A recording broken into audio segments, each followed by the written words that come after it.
The coffee mug slipped from Sarah Mitchell's hands, shattering against the wooden floor of her cabin as she stared through the frost-covered window. What she saw in the moonlight defied everything she thought she knew about the remote Montana wilderness she'd called home for 3 years. Dozens of figures stood silently in the snow, their breath visible in the frigid air, all facing her small cabin with an intensity that made her blood run cold.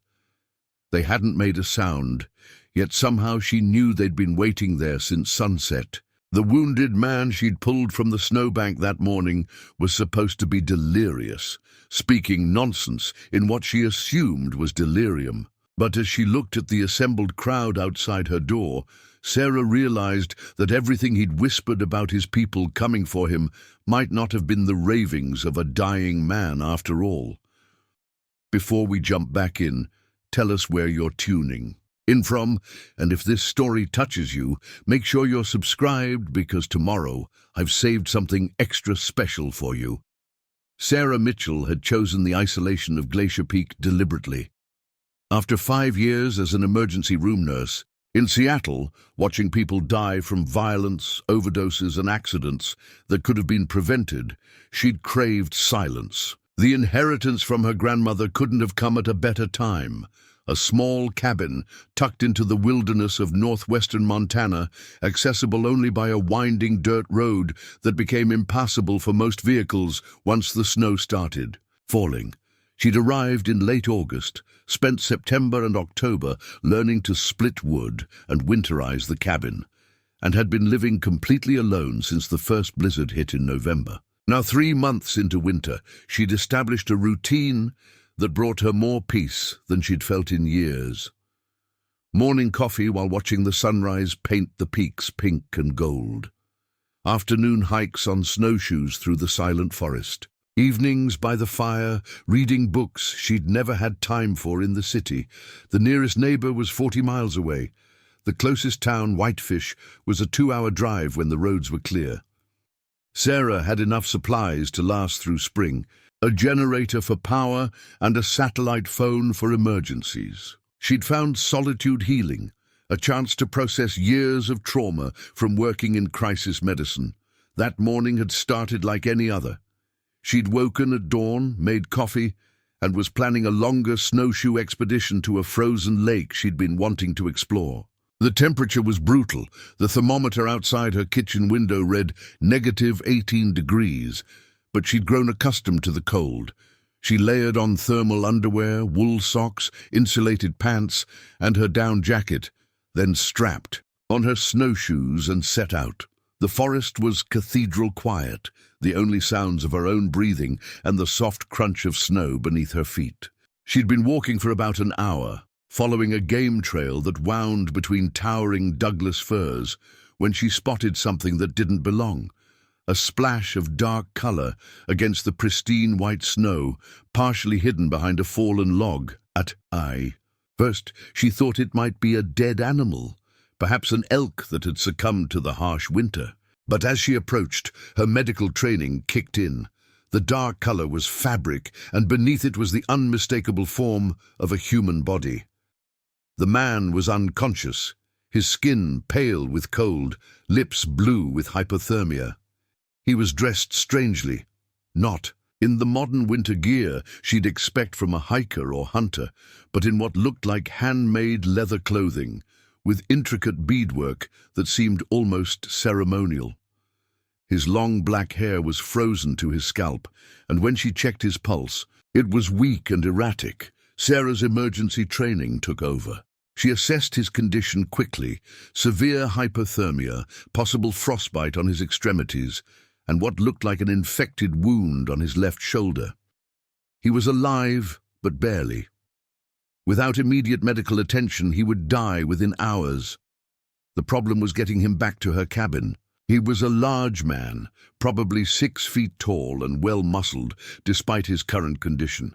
She couldn't carry him, and even with her emergency sled, the trek back would be difficult. But she had no choice. She spent precious minutes digging him out of the snow, wrapping him in the emergency blankets she always carried, and maneuvering him onto her rescue sled. The journey back to the cabin took nearly 3 hours, with Sarah stopping frequently to check his vital signs and her own energy levels. By the time she reached her door, she was exhausted, and the man's condition had deteriorated further. Getting him inside and warmed gradually was critical. Too much heat too quickly could send him into shock. Sarah had dealt with hypothermia cases before, and she knew the protocol. She set up a makeshift medical station in her living room, close to the fireplace, but not too close. She cut away his wet clothing, revealing the infected wound on his shoulder, a deep gash that looked like it had been healing poorly for several days. As she worked to stabilize his body temperature, she noticed other details that puzzled her. His clothing wasn't just unusual, it was authentically handmade, with techniques and materials she'd only seen in museums. The beadwork was intricate and beautiful, done in patterns that seemed to tell a story. His boots were made from what looked like elk hide, sewn with sinew rather than thread. More puzzling were the items he'd been carrying: a knife with a bone handle, carved with symbols she didn't recognize, a small leather pouch containing what appeared to be herbs and roots, a necklace made from what looked like bear claws and eagle feathers. Everything about him suggested someone who lived completely outside modern civilization. As his core temperature slowly rose, the man began to regain consciousness. At first he was delirious, speaking in a language Sarah didn't recognize. It sounded Native American, but unlike any tribal language she'd heard before. His eyes would flutter open, focus on her face with confusion and fear, then close again as he slipped back into unconsciousness. Sarah cleaned and dressed his shoulder wound, which was definitely infected and would need antibiotic treatment. She started him on a course of broad-spectrum antibiotics from her medical kit, checked his temperature every hour, and monitored his vital signs throughout the day. By evening, his condition had stabilized somewhat. His temperature was approaching normal, and his pulse was stronger. But when he finally regained full consciousness, his reaction was not what Sarah had expected. His eyes opened suddenly, clear and alert, and he immediately tried to sit up. When he saw Sarah sitting beside him, his expression shifted from confusion to alarm. He spoke rapidly in his unknown language, his tone urgent and worried. "Hey, it's okay," Sarah said gently, raising her hands to show she meant no harm. "You're safe. I found you in the snow. You were dying." The man stared at her, processing her words. Then, to her surprise, he responded in accented but clear English. "You should not have brought me here," he said, his voice hoarse but strong. "You have put yourself in great danger." Sarah frowned. "Danger? You were unconscious in a snowbank. You would have died if I'd left you there." "Yes," he said, struggling to sit up despite her protests. "That would have been better. Now they will. Come." "Who will come? Are you hurt somewhere else? Do you have family looking for you?" The man's dark eyes met hers, and she saw something in them that made her uncomfortable, not gratitude for being saved, but genuine fear for her safety. "My name is Marcus Whitehorse," he said slowly, "and by saving my life, you have bound yourself to consequences you cannot understand." Sarah helped him sit up properly, noting that his color was much better, and his shivering had stopped. "What kind of consequences? Are you in some kind of trouble?" Marcus looked toward the window, where the last light of day was fading. "My people have ways of finding those who belong to them. They will know I am here. They will know you saved me." "Your people? Are you from a reservation? Do you need me to contact someone?" Marcus shook his head. "We do not live as others do. We follow the old ways, the ways that existed before your people came to these lands. We have remained hidden for generations, keeping to the deep wilderness, avoiding contact with the outside world." Sarah studied his face, trying to determine if he was still suffering from the effects of hypothermia or if what he was saying might be true. "Hidden? Like an uncontacted tribe?" "Not uncontacted," Marcus corrected. "We know of your world, but we have chosen to remain separate from it. We live as our ancestors did, in harmony with the land, following the traditions that have sustained us for thousands of years. The infection in his shoulder and the primitive nature of his clothing suddenly made more sense. If he was from an isolated community that had rejected modern medicine and technology, it would explain many of the puzzling aspects of his appearance. "Why is it dangerous that I saved you?" Sarah asked. Marcus was quiet for a long moment, his gaze moving between her face and the darkening window. "Among my people there are sacred laws, ancient codes that govern how we interact with outsiders.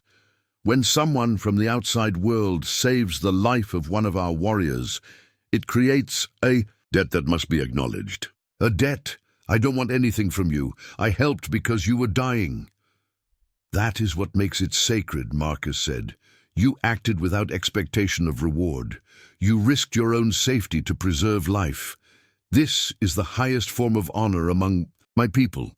Sarah poured him a cup of warm broth, which he accepted gratefully. As he drank, she studied his features more carefully. His face was angular and weathered, with prominent cheekbones and eyes that seemed to hold depths of experience. There were small scars on his hands and arms, the kind that came from a lifetime of outdoor living. "So what happens now?" she asked. "Do you need me to take you somewhere?" Marcus set down the empty cup and looked at her seriously. "By the time the moon rises tonight, they will be here, the entire tribe. They will come to honor the one who saved their warrior." Sarah felt a chill that had nothing to do with the temperature outside. "How many people are we talking about?" "Perhaps 60, perhaps more. They will want to see you, to understand who you are, to offer their gratitude." 60 people. "Marcus, I live alone out here. I don't have space for 60 people, and how would they even find this place?" Preparing and narrating this story took us a lot of time, so if you're enjoying it, subscribe to our channel. It means a lot to us. Now back to the story. Marcus smiled for the first time since he'd awakened, but it wasn't entirely reassuring. "You do not understand our ways yet. We do not need roads or maps. We follow the old paths, the ones that existed before your roads were built. We read the land, the wind, the tracks in the snow. Finding you will not be difficult." Sarah stood up and walked to the window, peering out into the growing darkness. The forest looked exactly as it always did, silent, empty, pristine. But something in Marcus's tone made her believe he wasn't delusional or lying. "What do they want from me?" she asked. "To honor you," Marcus said. "To offer you a place among us, if you choose to accept it. To bind you into our community as one who has proven herself worthy of trust." Sarah turned back to face him. "And if I don't want to be bound into your community," Marcus's expression grew grave, "that is your choice to make. But understand this, once my people arrive, your life as you have known it will change. You have crossed a threshold today that cannot be uncrossed. You are no longer simply an outsider living in our territory. You are someone who has touched our sacred laws." As if summoned by his words, a sound drifted through the cabin walls, faint at first, then growing stronger. It was a rhythmic drumming, accompanied by voices singing in the same language Marcus had spoken earlier. The sound seemed to come from all directions at once, echoing off the mountains and through the forest. Marcus closed his eyes and listened, his face relaxing into an expression that might have been relief or resignation. "They are here," he said. Simply, Sarah's heart began to race. She'd chosen this isolated cabin specifically to avoid human contact, to heal from years of dealing with other people's crisis and trauma. The idea of suddenly being surrounded by 60 strangers, especially ones who apparently lived by ancient laws and customs she didn't understand, was terrifying. "What am I supposed to do?" she asked. Marcus opened his eyes and looked at her with something that might have been sympathy. "Be yourself," he said. "You acted with courage and compassion when you saved my life. Those are qualities my people value above all others. Trust in the goodness that brought you to me in the snowbank." The drumming grew louder, and now Sarah could hear other sounds. The soft padding of many feet in snow, voices speaking in low tones, the occasional nicker of horses. She realized with growing amazement that a large group of people was indeed approaching her cabin, moving through the wilderness in the dead of winter as easily as if they were walking down a city street. Marcus struggled to his feet, still weak, but determined. "I must greet them," he said. "I must tell them of your kindness." "Wait," Sarah said, grabbing his arm. "Before you go out there, tell me honestly, am I in danger?" Marcus paused, considering her question carefully. "Not from my people," he said finally, "but your old life, the one where you live alone and apart from others, that life is ending tonight. Whether what comes next is dangerous depends on choices you have not yet made." The drumming stopped abruptly, leaving the night eerily quiet. Then, as if orchestrated by some unseen conductor, dozens of voices began to chant in unison. The sound was beautiful and haunting, echoing off the mountains and seeming to make the very air vibrate with power. Sarah walked to her window and peered out. What she saw took her breath away. The forest around her cabin was filled with people, men, women, and children, all dressed in traditional clothing similar to what Marcus had been wearing. They stood in a perfect circle around her property, each holding a torch that cast dancing shadows on the snow. Their faces were painted with intricate designs, and many wore elaborate headdresses made from eagle feathers and other sacred materials. At the center of the circle, directly in front of her cabin door, stood an elderly man who seemed to radiate authority and wisdom. His hair was white as the snow around him, and his face was lined with age, but his posture was straight and strong. He wore a magnificent headdress that caught the torchlight and seemed to glow with its own inner fire. "That is Chief Iron Bear," Marcus said, coming to stand beside her at the window. "He is our spiritual leader, the keeper of our traditions. He has come personally to meet you." Sarah stared at the assembled crowd, feeling as if she'd stepped into a dream or perhaps a vision from another century. "This is really happening," she whispered. "Yes," Marcus said, "and now you must decide what happens next." The chanting stopped, as abruptly as it had begun, leaving the night wrapped in a silence so complete that Sarah could hear her own heartbeat. Chief Iron Bear raised a staff adorned with carved symbols and eagle feathers, and spoke in a voice that carried clearly through the crisp air, despite his advanced age. Marcus stepped away from the window and moved toward the door. "He calls for me to come forward," he translated, "and he asks that the healer who saved me join us." Sarah's mouth went dry. "I'm not a healer. I'm just a nurse." "To them, there is no difference," Marcus said. "You used your knowledge to preserve life. That makes you a healer."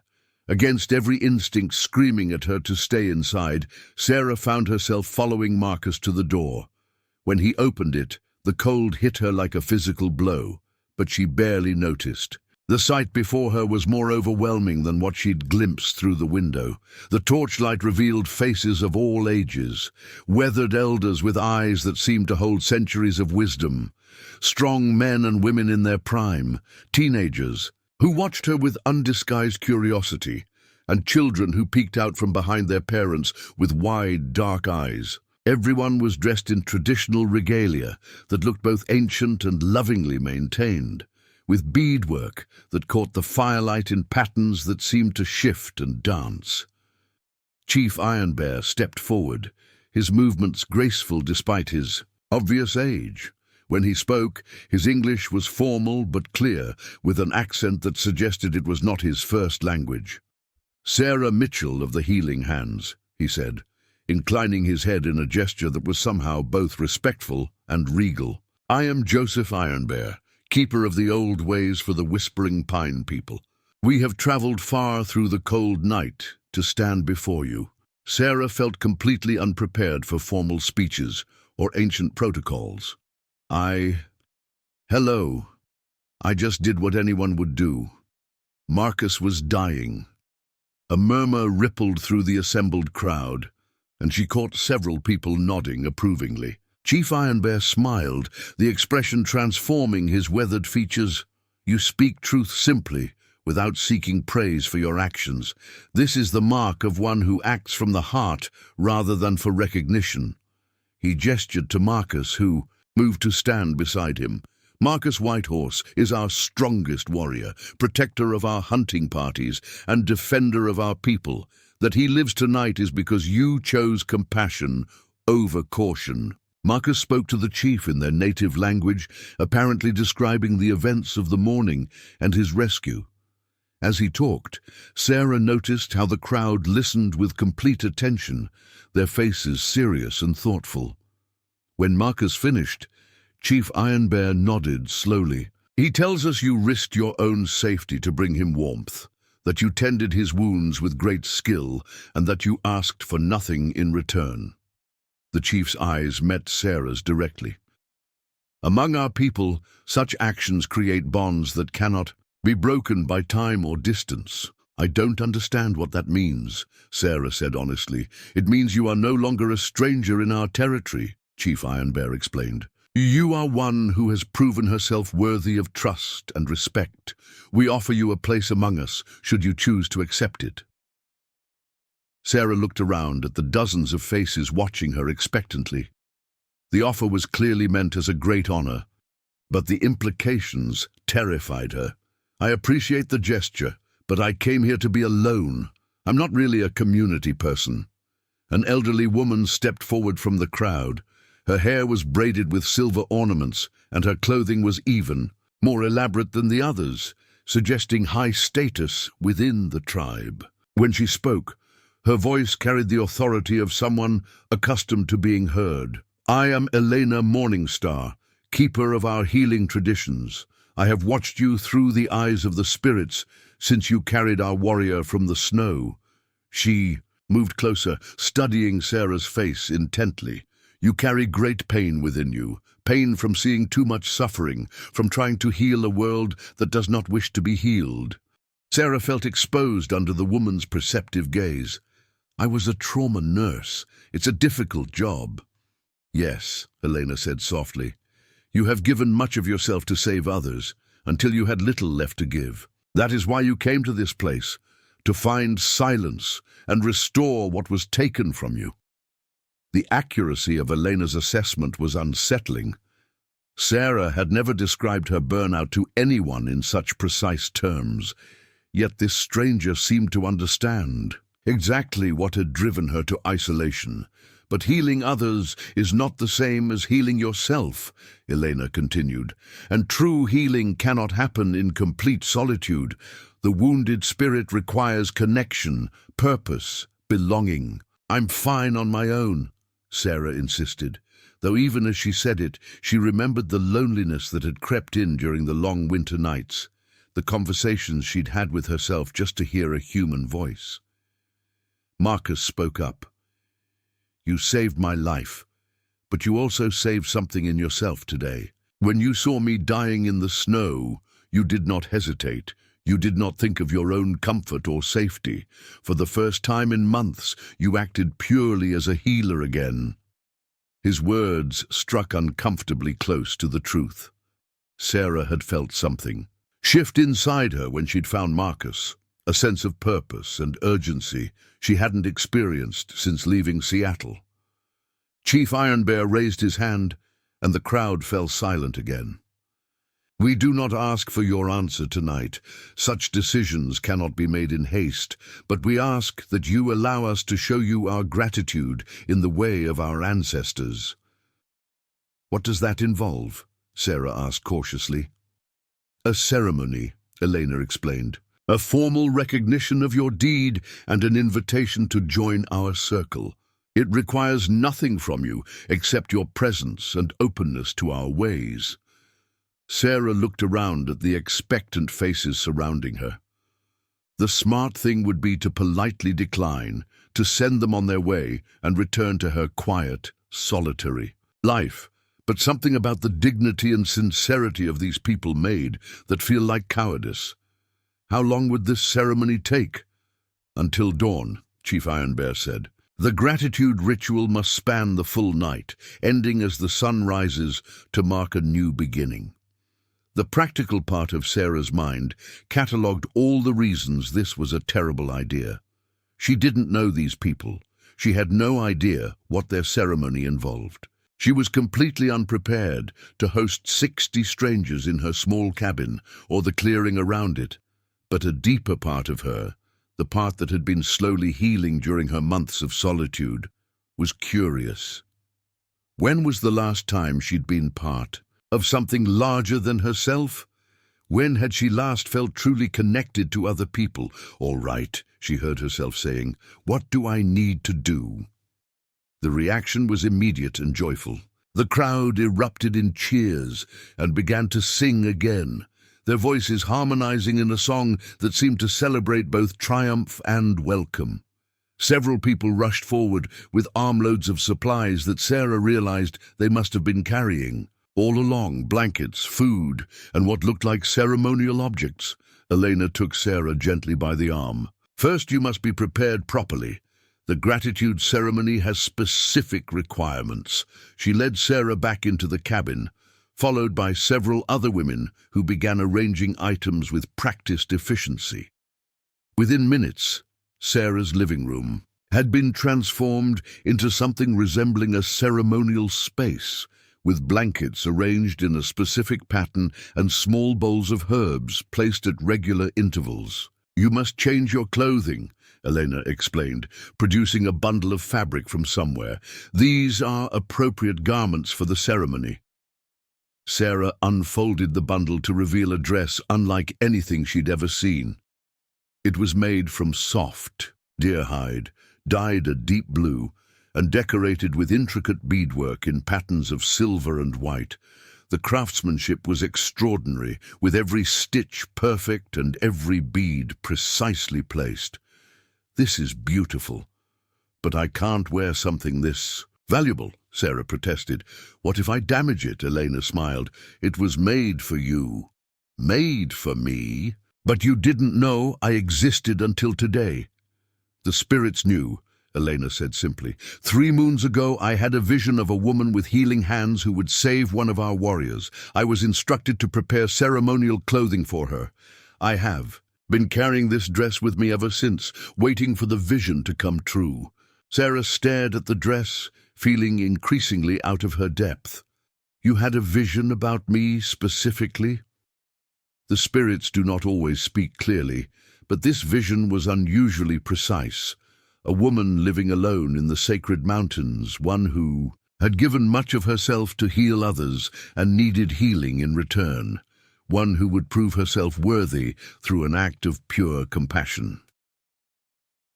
The other women busied themselves with preparations, while Eleanor helped Sarah into the ceremonial dress. It fit perfectly, as if it had indeed been made specifically for her measurements. The hide was incredibly soft against her skin, and the beadwork caught the light beautifully.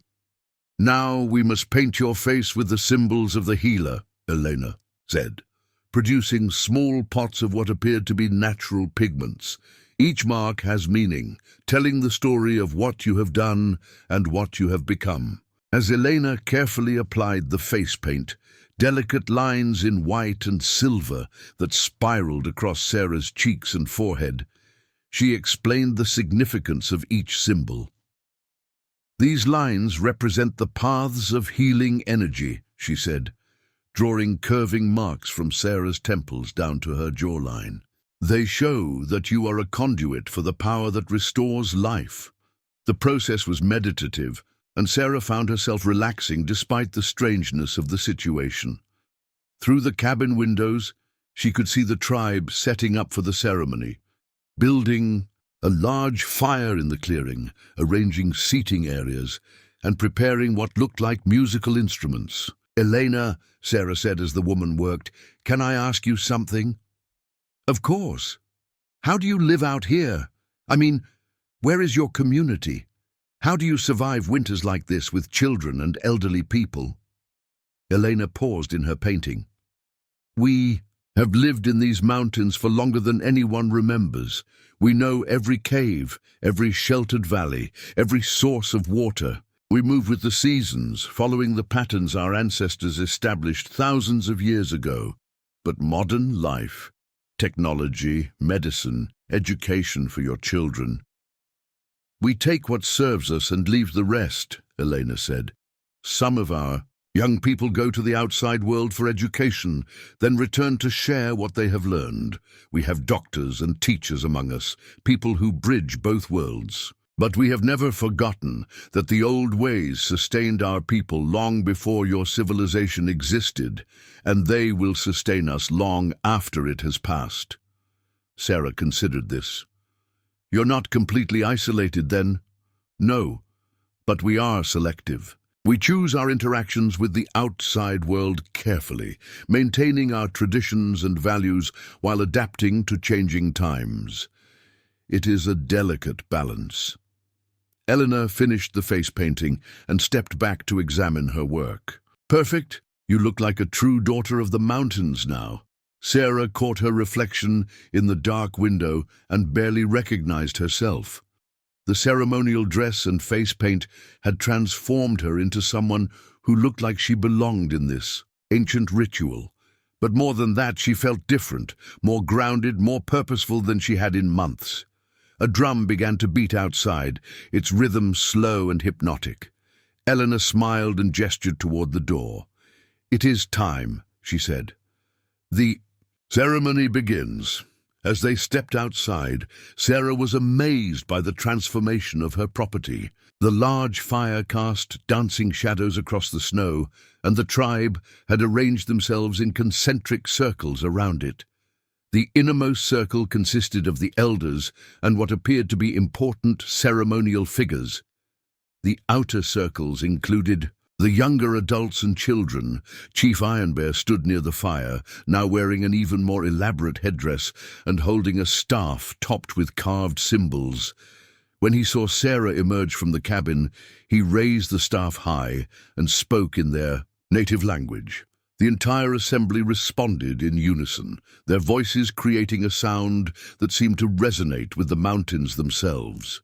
As the night progressed, Sarah began to understand that the Whispering Pine people were far more sophisticated than she had initially assumed. They weren't a primitive tribe struggling to survive in the wilderness.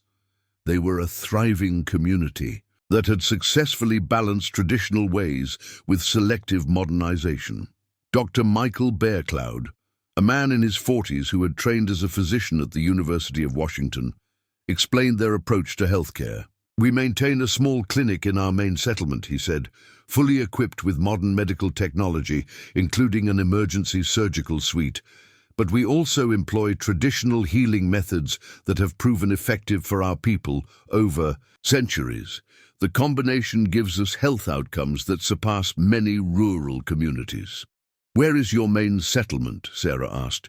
"About 40 miles north of here, in a valley that's been our winter home for generations. It's completely hidden from aerial view and accessible only by trails that most outsiders would never find." The revelation that there was an entire hidden community so close to her cabin was startling. Sarah had spent months believing she was living in complete isolation, when in reality she'd been on the edge of a thriving society. As dawn approached, the ceremony shifted into its final phase. Chief Ironbear called for the ritual of gifts, where each member of the tribe would present Sarah with something representing their personal gratitude for saving Marcus. The gifts were both practical and symbolic. Hunters offered preserved meats and fur pelts that would help her survive the remaining winter months. Craftspeople brought tools they had made, knives with carved handles, snowshoes woven with traditional techniques, clothing designed for extreme cold weather. Children presented drawings and simple crafts, their offerings no less meaningful for their simplicity. But it was Marcus's gift that surprised Sarah most. He approached carrying a beautifully carved wooden box, which he opened to reveal a collection of medical instruments unlike anything she'd seen before. "These belong to my great-grandmother, Anna Whitehorse," he said. She was the tribe's master healer for 60 years, combining traditional plant medicine with medical techniques she learned from army doctors during World War II. These tools helped her save hundreds of lives. Sarah examined the instruments carefully. They were clearly antique, but had been maintained in perfect condition. Some were standard medical tools from the 1940s, while others appeared to be traditional implements modified for medical use. "This is too valuable," Sarah protested. "These should stay in your family." Marcus shook his head. "Anna always said these tools would recognize their next owner.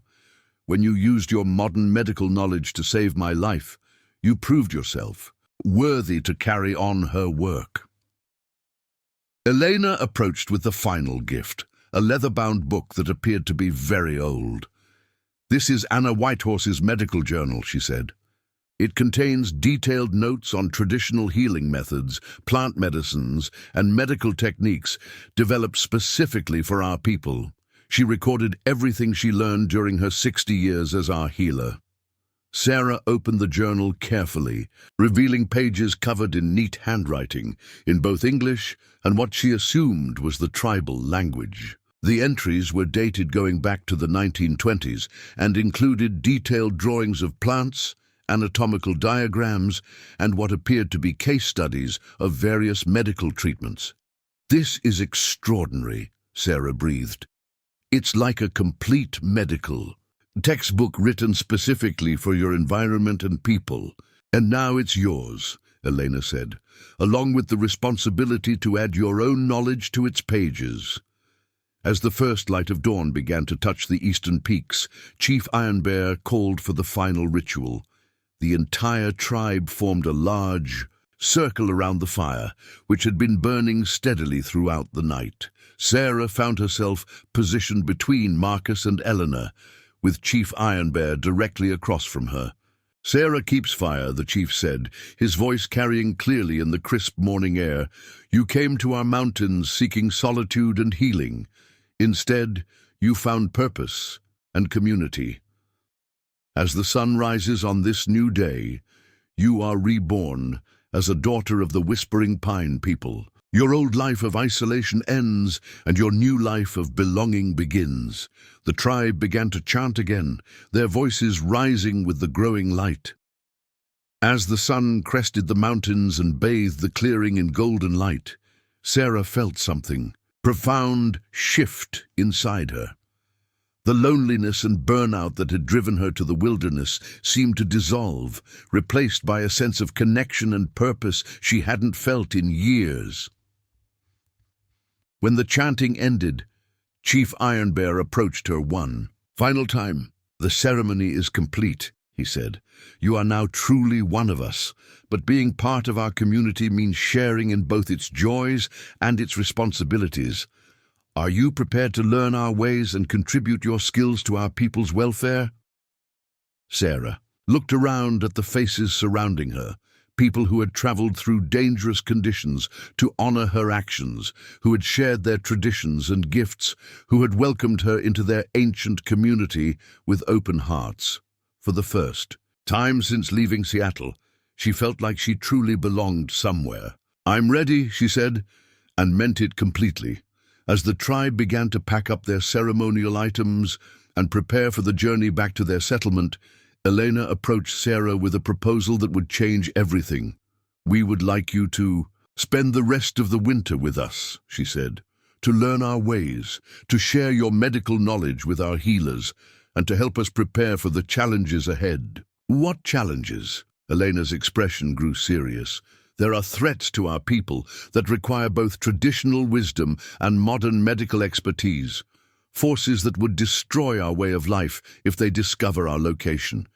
We need someone with your skills and your newly proven loyalty to help us survive what's coming." Sarah felt a chill that had nothing to do with the morning cold.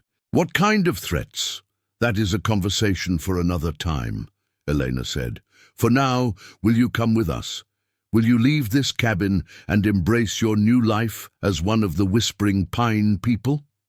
Sarah looked back at her cabin, the small, isolated home where she'd spent months healing from her burnout and trauma. It had served its purpose, giving her the solitude she'd needed to recover. But now it felt like a prison rather than a sanctuary. "Yes," she said without hesitation. "I'll come with you." As the sun rose higher, Sarah packed her essential belongings while the tribe prepared to depart. Marcus, now fully recovered thanks to her care, helped her father her medical supplies and the few personal items she wanted to bring. "Are you nervous?" he asked as they loaded her pack. Sarah considered the question. 24 hours ago, she would have been terrified at the prospect of leaving her safe, solitary life to join an unfamiliar community. But something fundamental had changed during the night-long ceremony. "No," she said, surprised by her own certainty. "For the first time in months, I feel like I'm moving towards something instead of running away from it." As the Whispering Pine, people began their journey back to their hidden settlement. Sarah took one last look at the cabin that had been her refuge. Then she turned her back on isolation and walked forward into her new life, the keeper's chain warm against her chest and Anna Whitehorse's medical journal tucked safely in her pack. The mountains stretched ahead, hiding secrets and challenges she couldn't yet imagine. But for the first time since leaving Seattle, Sarah felt ready to face whatever came next. The journey to the Whispering Pine settlement took 6 hours through terrain that would have been impossible for Sarah to navigate alone. The tribe moved with practiced efficiency through hidden valleys and along ridgelines that seemed invisible until you were walking on them.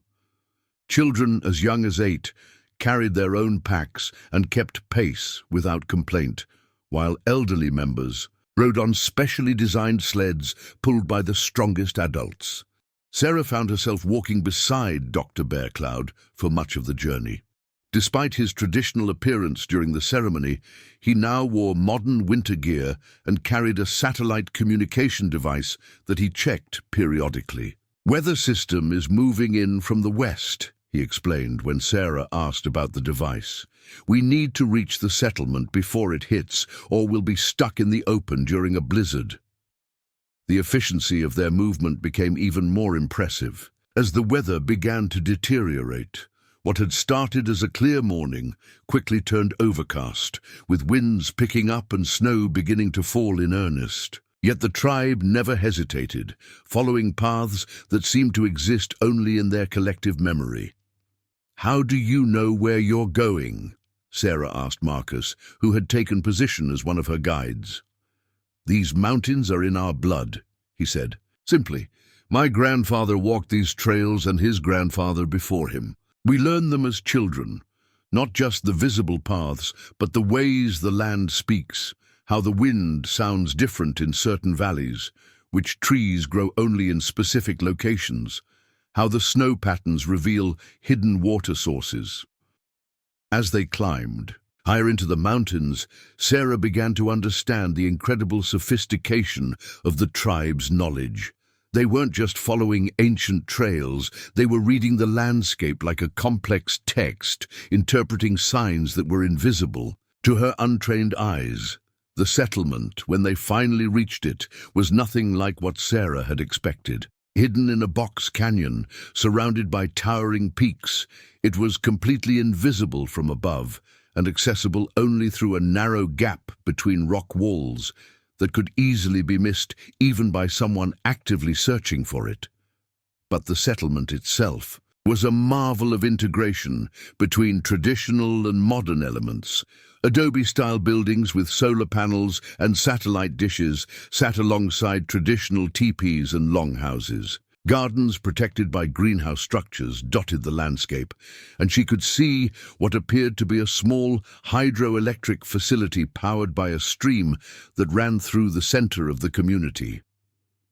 "Welcome to Winter Valley," Eleanor said, appearing beside Sarah as they entered the settlement proper, home to the Whispering Pine people for 12 generations. The population was larger than Sarah had expected, perhaps 300 people of all ages. As word of their arrival spread, residents began emerging from buildings to welcome the ceremonial party home. Children ran to greet family members, while adults helped unpack supplies and equipment. Dr. Bearcloud led Sarah toward a building that was clearly the medical facility he'd mentioned. From the outside, it looked like a traditional log cabin. But once inside, Sarah found herself in a thoroughly modern clinic, complete with examination rooms, a small laboratory, and what appeared to be a surgical suite. "This is where you'll be. Working?" he said. "We maintain medical facilities that rival most rural hospitals, but we're always short-staffed. Having someone with your emergency medicine experience will be invaluable." Sarah examined the equipment, impressed by both its quality and variety. "How do you power all of this and maintain it?" "Combination of hydroelectric, solar and wind power. We have engineers among our people who design and maintain the systems. As for supplies and equipment, we have arrangements with medical suppliers who think they're delivering to a remote research station." Elena entered the clinic carrying Sarah's pack and the medical journal that had belonged to Anna Whitehorse. "Dr. Bearcloud will show you the technical aspects of our medical practice," she said. "But first, you need to understand the spiritual dimensions of healing among our people." She led Sarah to a smaller room adjacent to the main clinic. This space was clearly dedicated to traditional healing practices, with walls lined with herbs and medicinal plants, traditional tools arranged on wooden shelves, and a central area set up for ceremonies. "Modern medicine treats symptoms and diseases," Elena explained. "Traditional healing addresses the underlying spiritual and emotional causes of illness." Anna Whitehorse was remarkable because she understood both approaches and knew when to use each one. Sarah opened Anna's journal to a random page and found herself looking at detailed notes about treating depression using a combination of plant medicines and what appeared to be early forms of therapy. Patient: James Running Bear, age 34. Symptoms: of deep sadness following loss of wife in influenza epidemic.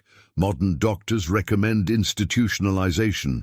Traditional diagnosis: spiritual disconnection from life force. Treatment: 3-month course of willowbark tea for physical symptoms, participation in grief ceremonies, assignment of purpose caring for orphaned children.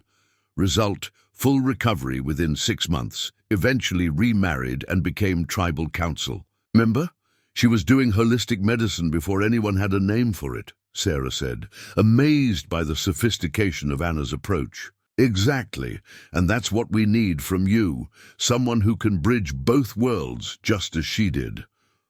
Over the following days, Sarah began to understand the complexity of life in Winter Valley. The settlement operated as a nearly self-sufficient community, with specialists in everything from agriculture and engineering to education and governance. Children attended school in a building that looked traditional from the outside, but contained computer labs and science equipment that would have impressed most urban schools. The medical practice was equally sophisticated. Dr. Bearcloud introduced her to the other medical staff, a nurse practitioner named David Clearwater, who had trained at the University of Colorado, and 2 traditional healers who worked alongside the modern medical practitioners to provide comprehensive care.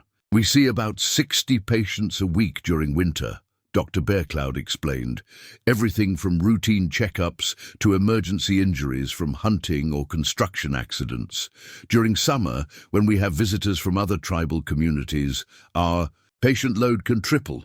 Sarah's first real test came 3 days after her arrival. She was studying Anna's journal when David Clearwater burst into the clinic. "Emergency at the construction site," he said breathlessly. "Scaffolding collapsed, multiple injuries, including at least one that looks critical." The next hour tested every skill Sarah had developed during her years as a trauma nurse. The critical patient was a young man named Robert Stormcrow, who had been crushed beneath a falling beam.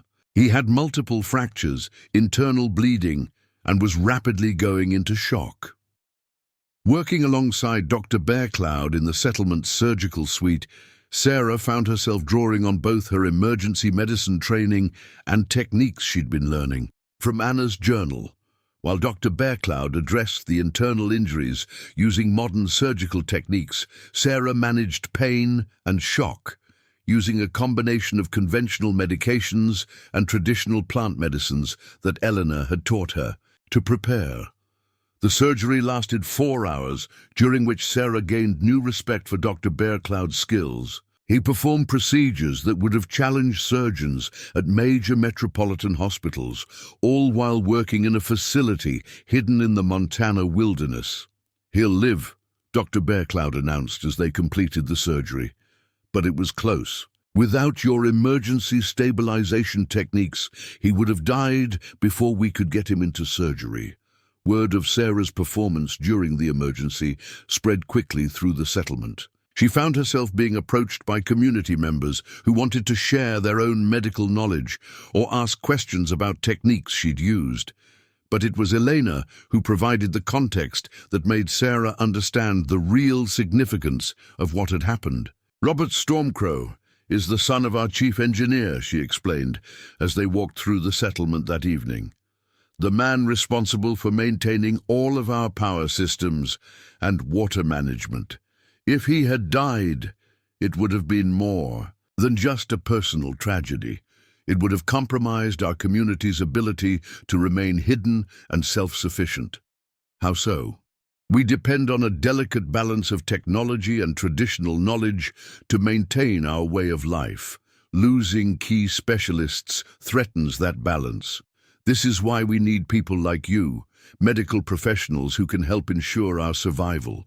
As Sarah's first week in Winter Valley progressed, she began to understand Elena's earlier mention of threats facing the community. During a council meeting she was invited to observe, Chief Iron Bear presented intelligence that made the danger clear. "Satellite surveillance has increased in our region," he reported. "The government agency responsible for monitoring indigenous communities has deployed new technology that makes it harder for us to remain hidden." Thomas Stormwatcher, the elder who had given Sarah the flute during her ceremony, spoke next. "Our scouts report increased helicopter activity along the eastern approaches. They appear to be conducting systematic searches of areas that have been safe for decades." Dr. Bearcloud added the medical perspective. "If we're discovered and forced to integrate with mainstream society, we'll lose the ability to practice traditional healing methods. Federal health regulations would shut down our clinic and force our people to rely solely on outside medical and care." Sarah raised her hand tentatively. "What exactly are they looking for?" Chief Iron Bear's expression grew grim. "Us. There are federal agencies that consider unregistered communities to be potential security threats. They believe any group that lives outside mainstream society must be hiding something dangerous."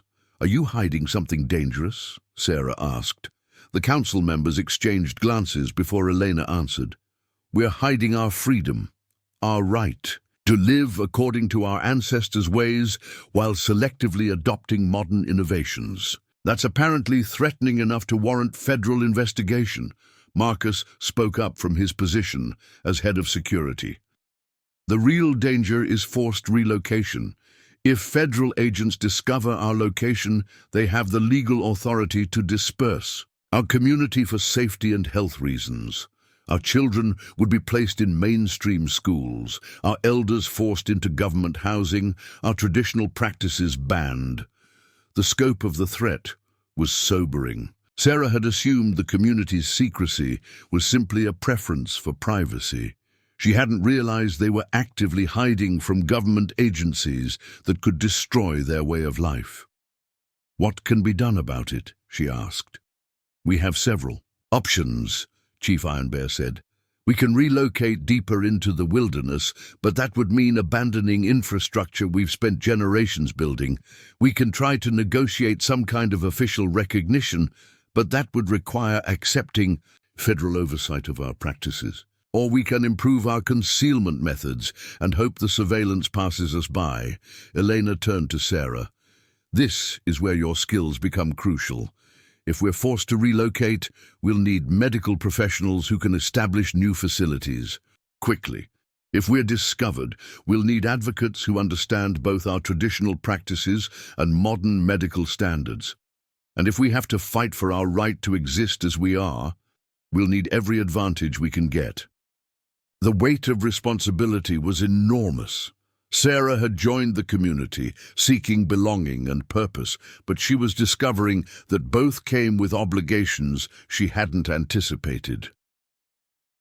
That night, as she lay in the cabin that had been assigned to her, Sarah studied Anna Whitehorse's journal by lamplight. The entries from the 1940s and 1950s described similar pressures: government attempts to force Native American communities to assimilate, children taken from their families and sent to boarding schools, traditional practices banned or criminalized.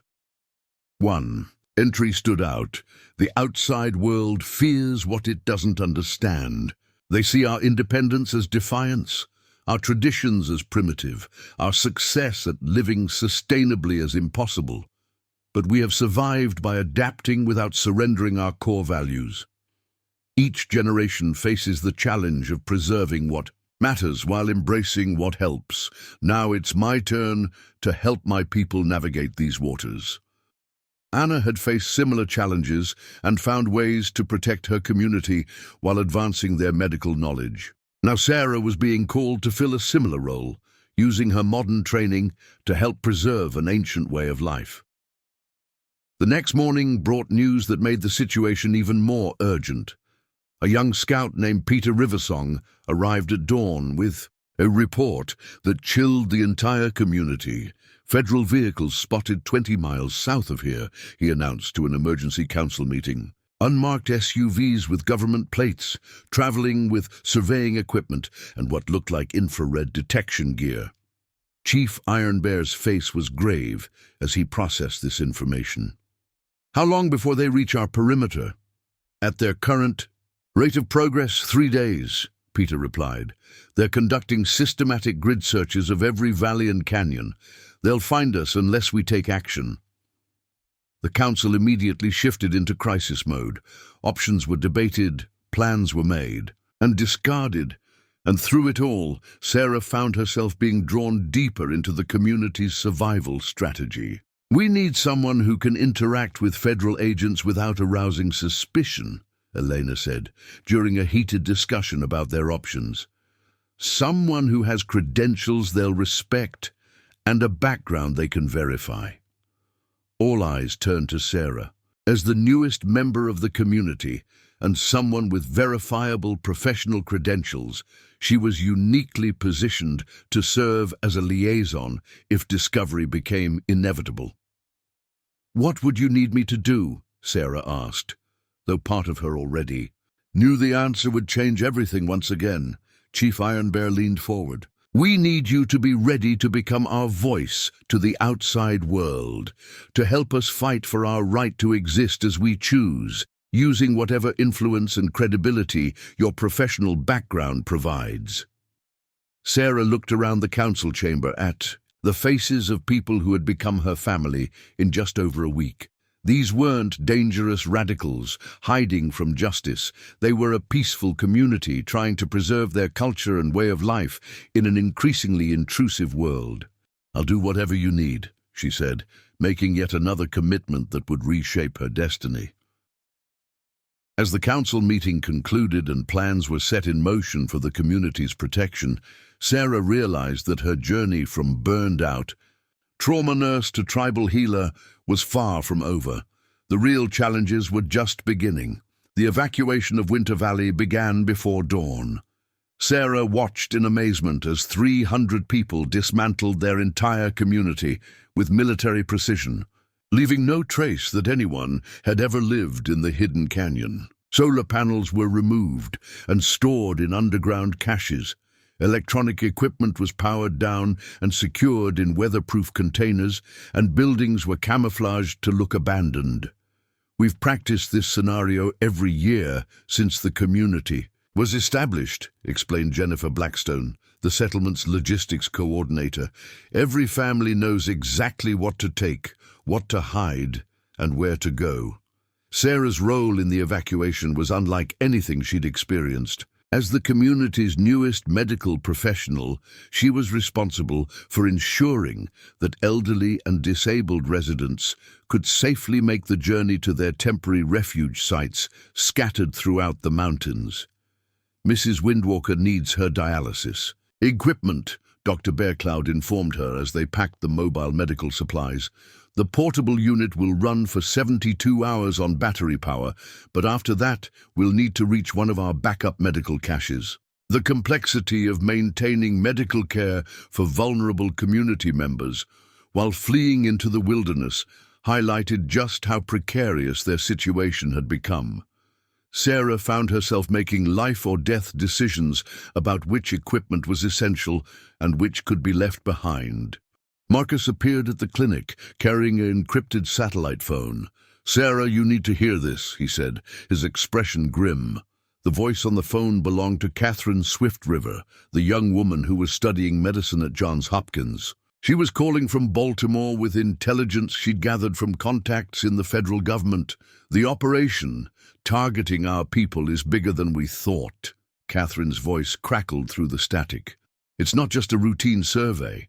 There's a joint task force involving Homeland Security, the Bureau of Indian Affairs, and something called the Rural Community Assessment Division." Sarah felt a chill that had nothing to do with the mountain air. "What does that mean?" "It means they have specific intelligence about our location and activities. Someone has been providing them with detailed information about our community." The implication hit Sarah like a physical blow. "You think there's an informant?" "I think. Someone has been feeding federal agencies information about our medical practices, our technology, and our location for months. This isn't a random search. It's a targeted operation." Chief Ironbear arrived at the clinic just as Catherine was explaining the scope of the government investigation. His face darkened as he listened to her report. "They have aerial photographs of our solar installations," Catherine continued. "Documentation of our medical facilities that could only have come from someone with inside access. And most troubling, they have records of medical treatments that violate federal health regulations." Sarah's mind raced through the implications. "What kind of violations?" "Our integration of traditional healing methods with modern medicine. The fact that we're operating surgical facilities without federal licensing. The use of plant medicines that aren't approved by the FDA. Any of these could be used to justify shutting us down permanently." Dr. Bearcloud took the phone from Sarah. "Catherine, this is Michael. How much time do we have?" "The raid is scheduled for tomorrow morning. Multiple agencies, full tactical support. They're planning to arrest the medical staff and seize all equipment as evidence." The timeline had just accelerated dramatically. Instead of having 3 days to prepare, they had less than 18 hours before federal agents would be swarming through Winter Valley. Chief Ironbear made the decision that would define everything that followed. "We implement Protocol 7, he announced to the assembled medical staff. "Complete evacuation with establishment of distributed care networks." Sarah had heard references to various emergency protocols, but hadn't fully understood their scope. Dr. Bearcloud quickly explained. "Protocol 7 means we abandon Winter Valley permanently and establish multiple smaller medical facilities throughout our territory. Instead of one central community, we become a network of family groups connected by secure communications." The magnitude of what they were contemplating was staggering. A community that had existed in Winter Valley for 12 generations was about to disappear forever, scattered across hundreds of miles of wilderness. "What about the people who can't survive in the wilderness?" Sarah asked, thinking of the elderly patients who required regular medical care. "That's where you become crucial," Elena said, appearing beside them with a backpack full of traditional medicines. Some of our most vulnerable members will need to be relocated to mainstream medical facilities. You're the only one among us with the credentials to arrange that without triggering suspicion." Sarah stared at Elena. "You want me to leave the community, to go back to the outside world?" "We want you to become our bridge to the outside world," Chief Ironbear corrected, "to establish a legitimate medical practice that can serve as a cover for treating our people when they need care that can't be provided in the wilderness." The plan that emerged over the next several hours was audacious in its scope. Sarah would relocate to Kalispell, the largest city in northwestern Montana, and establish a family medicine practice. On the surface, she would be a standard rural doctor serving the medical needs of the region. In reality, she would be the visible face of a covert medical network serving the dispersed Whispering Pine people. "How is this supposed to work?" Sarah asked, as they loaded her truck with carefully selected medical supplies and equipment. "I can't just walk into Kalispell and open a medical practice. I'm a nurse, not a doctor." Dr. Bearcloud smiled grimly. "That's about to change. We have arrangements with certain medical schools for accelerated programs designed for experienced healthcare professionals. Catherine Swift River isn't the only one of our people in the medical field. We have allies throughout the healthcare system." Elena handed Sarah a folder containing documents that made her head spin. Inside were acceptance letters to an accelerated medical degree program at the University of Montana, transcripts showing advanced standing based on her nursing experience, and financial aid paperwork that would cover the complete cost of her education. "This was arranged months ago," Elena explained. "We've been preparing for this contingency since you joined our community. Your background and skills make you perfect for this role." Sarah looked through the documents, realizing that her new family had been planning her future even before she knew it herself. How long would this take? 2 years for the accelerated MD program, plus 1 year of residency in family medicine. During that time, you'll maintain contact with our dispersed communities and help coordinate medical care for our people. The truck was loaded and ready to go, but Sarah found herself hesitating. 3 weeks ago, she'd been living alone in a cabin, seeking nothing more than solitude and healing. Now she was being asked to become a doctor and serve as a covert liaison for a community facing government persecution.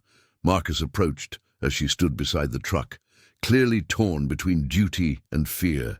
"I know this isn't what you expected when you saved my life," he said quietly. "No, it isn't," Sarah admitted, "but maybe that's exactly why I need to do it." The evacuation was proceeding around them with remarkable efficiency. Families were disappearing into the wilderness along routes that had been planned and practiced for years. By the time federal agents arrived at Winter Valley, they would find only an apparently abandoned settlement with no sign that anyone had lived there recently. "There's something else you need to know," Elena said, pulling Sarah aside for a private conversation. "The informant who betrayed our location, we know who it is." Sarah felt her stomach drop. "Who?" "Someone you haven't met yet. Dr. Patricia Valdez, a physician who worked with us for 3 years before disappearing 6 months ago. She took copies of medical records and detailed information about our facilities when she left. The betrayal cut deep, even though Sarah had never known Dr. Valdez personally. The idea that someone who had been trusted with the community's secrets had sold them out to federal agencies was devastating. Why would she do that? Elena's expression was pained. She disagreed with our integration of traditional and modern medicine. She believed our practices were dangerous and that we were putting people at risk by operating outside federal oversight. She decided to force us into compliance by exposing our activities to authorities. The irony was bitter. Dr. Valdez had betrayed the community out of concern for patient safety, but her actions were now threatening the lives of the very people she claimed to want to protect. She doesn't understand that forcing us into mainstream. Healthcare will kill more people than our current practices ever could, Elena continued. Our elderly, our people with chronic conditions, our children, they all depend on the combination of traditional and modern medicine that we've developed. Take that away, and they'll suffer. Sarah understood the weight of what she was being asked to do. By becoming a licensed physician, she would be able to provide legal cover for the community's medical practices while working to develop new ways of protecting their traditional healing methods. The goodbyes were brief but intense. Chief Ironbear placed his hands on Sarah's shoulders and spoke words in their native language that Eleanor translated as a blessing for protection and success. Dr. Bearcloud gave her a secure satellite phone programmed with encrypted numbers for the dispersed community leaders. Elena presented her with seeds from the medicinal plants they cultivated, along with detailed instructions for growing them in secret. But it was Marcus who provided the emotional anchor she needed for what lay ahead. "Remember that you're not leaving us," he said, as she prepared to drive away from Winter Valley for what might be the last time. "You're extending our reach into a world that wants to destroy us. You're our hope for survival." As Sarah drove down the narrow canyon road that led away from the hidden settlement, she watched in her rearview mirror as the last traces of the Whispering Pine community vanished into the wilderness. By tomorrow, federal agents would find nothing but empty buildings and cold ashes. The drive to Kalispell took 4 hours through increasingly developed terrain. As she descended from the mountains into the populated valleys below, Sarah felt like she was traveling between 2 different worlds. The isolated, traditional community she was leaving behind felt more real to her than the modern civilization she was entering. Her first stop was a storage facility on the outskirts of Kalispell, where she used a key Elena had given her to access a unit that contained everything she would need to establish her new identity. Inside were furniture, medical textbooks, professional clothing, and even personal items designed to create a believable background for Dr. Sarah Keepsfire.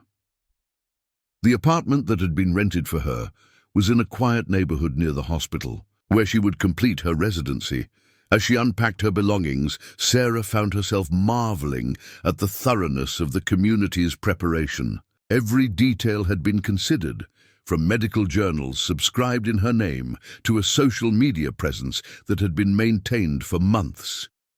The most challenging aspect of her new role became clear during her first week in Kalispell. She had to maintain the facade of being a normal medical student while secretly coordinating care for Whispering Pine people who were now scattered across hundreds of miles of wilderness.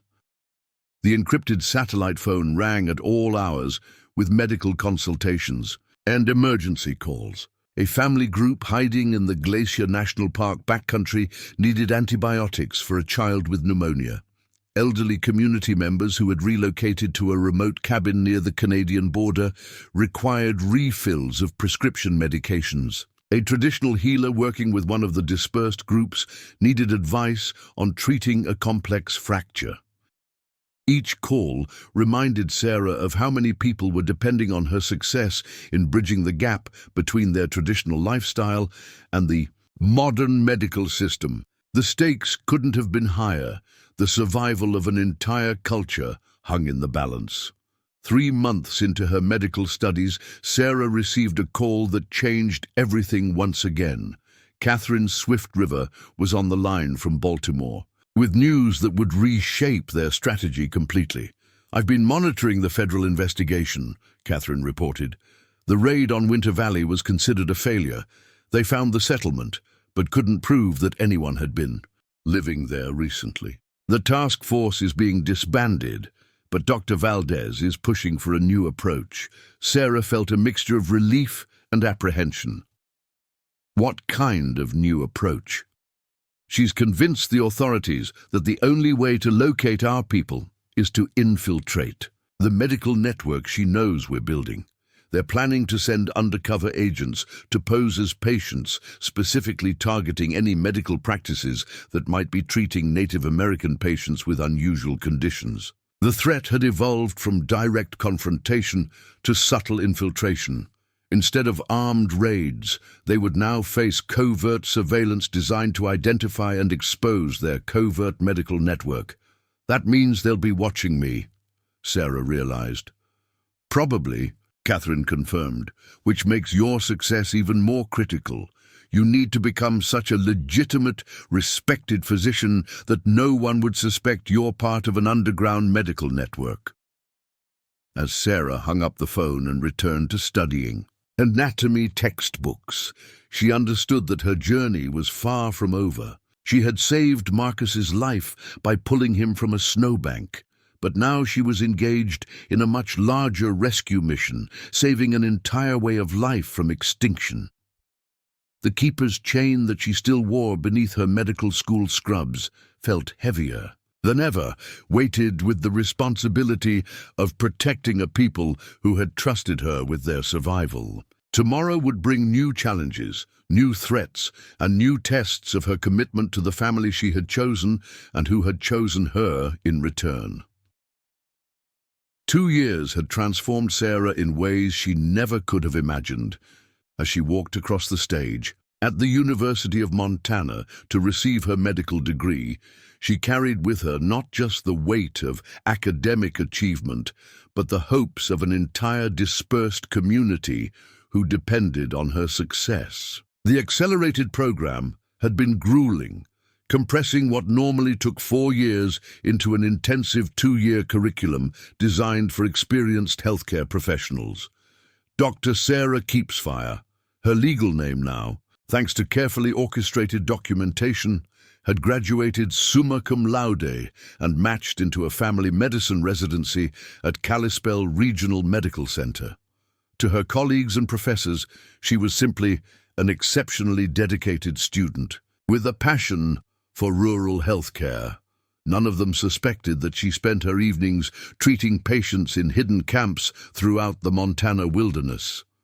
The covert medical network had evolved dramatically since the evacuation of Winter Valley. What had started as emergency care for refugees had become a sophisticated underground healthcare system serving the dispersed, Whispering Pine people.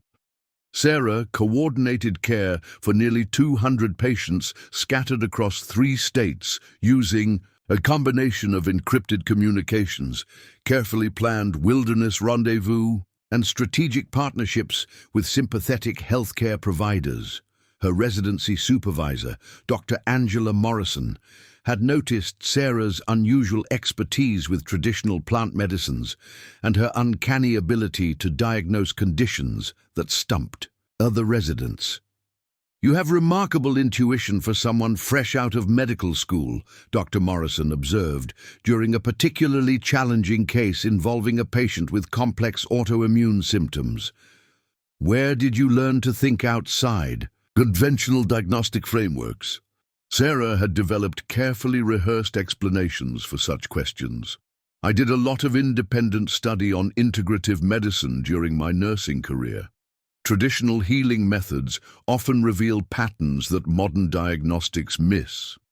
The truth was far more complex. Sarah had been consulting with Elena Morningstar and other traditional healers via encrypted video calls, learning to combine ancient wisdom with modern medical knowledge in ways that would have shocked her academic colleagues. The medical journal that had belonged to Anna Whitehorse had become her most valuable reference, containing insights that no medical school textbook could provide. The real test of her covert network came during her 2nd year of residency, when Marcus arrived at the emergency department under circumstances that threatened to expose everything they had built.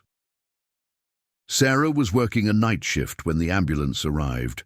The paramedics wheeled in a patient who had been found unconscious on a hiking trail, suffering from what appeared to be severe hypothermia and multiple injuries. When Sarah saw the patient's face, her heart nearly stopped, It was Marcus, though he looked very different from the strong warrior she had rescued 3 years earlier.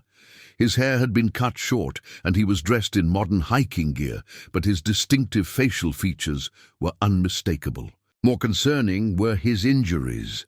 They looked like the result of violence rather than an accident. John Winters, age 34, found unconscious on the Continental Divide Trail, the paramedic reported. Hikers discovered him about 2 hours ago. Signs of head trauma, possible internal injuries, severe hypothermia. Sarah's mind raced as she began the examination. Marcus was using a false identity, which meant his presence here was part of some planned operation.